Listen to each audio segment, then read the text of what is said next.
The Wagner Group is making headlines again. The mercenary group that became prominent after its botched rebellion against Russian President Vladimir Putin. Now, Russia's once feared private army is becoming a cause of concern for Poland. Listen in to what Polish Prime Minister says about the presence of the group in his country. Sytuacja staje się jeszcze groźniejsza. Otóż mamy informację, że ponad 100 najemników grupy Wagnera przesunęło się w kierunku przesmyku suwalskiego niedaleko Grodna na Białorusi. Po co to zrobili? Na pewno jest to krok w kierunku dalszego ataku hybrydowego na polskie terytorium. Będą pewnie przebrani za białoruską Straż Graniczną i będą pomagali nielegalnym imigrantom przedostać się na terytorium Polski, zdestabilizować Polskę. Ale przypuszczalnie będą starali się też przeniknąć do Polski. Udając nielegalnych imigrantów, będą starali się do Polski przejść, przeniknąć, a to stwarza dodatkowe ryzyka. The Wagner Group has been inching closer to Poland's border near the Belarusian city of Grodno. Poland claims the mercenaries are near the Suwalki Gap, a strategic strip of land along the Polish-Lithuanian border, which divides Belarus and the Russian city of Kaliningrad. Warsaw says it is monitoring the situation on the ground and is considering closing the border shared with Belarus. In the backdrop of these developments, neighboring Lithuania has echoed the same sentiments. This is because videos of Wagner mercenaries training Belarusian special forces surfaced earlier. Remember, Belarus, a Russian ally, shares borders with 3 NATO countries: Poland, Lithuania and Latvia. In a preemptive move, Poland also moved over 1,000 troops to the country's eastern part on July 8th.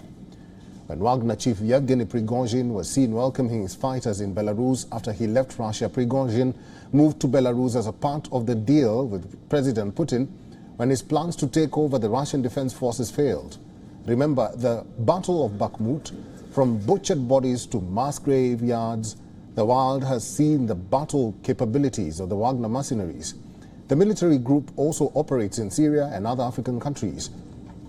A report suggests Prigozhin has told his troops that they would take no further part in the Ukraine war for now. Eastern NATO members feel that the presence of Wagner mercenaries would lead to greater instability in the region.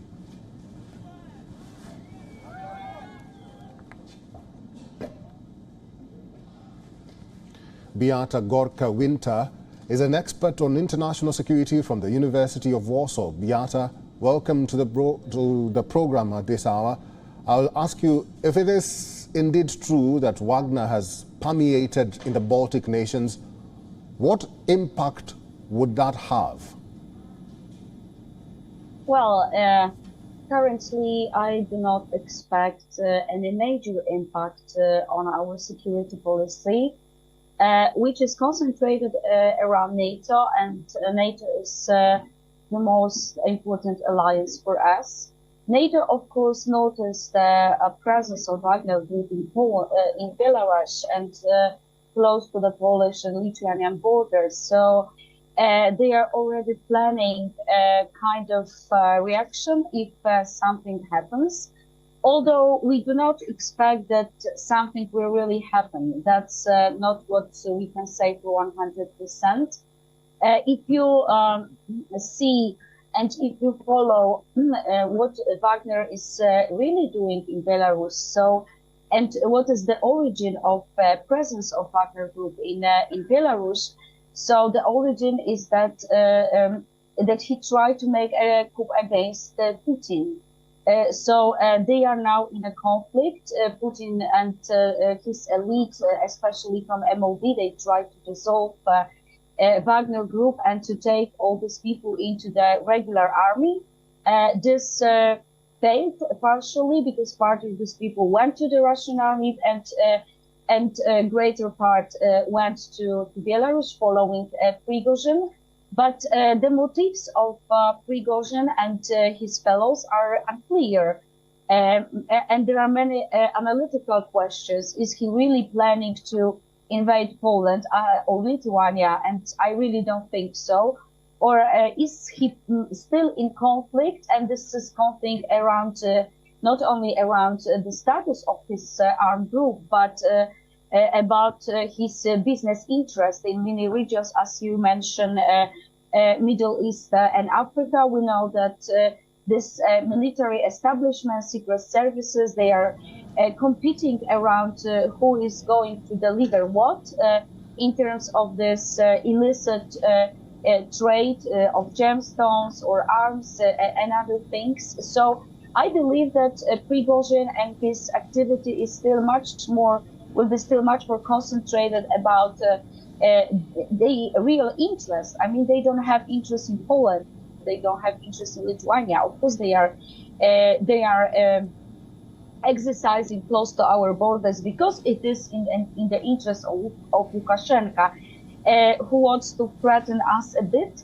And of course, it's like, killing two birds with one stone. So the Lukashenko has them on his land, and at the same time, NATO is watching very carefully what they are doing and preparing and make some contingency plans just in case.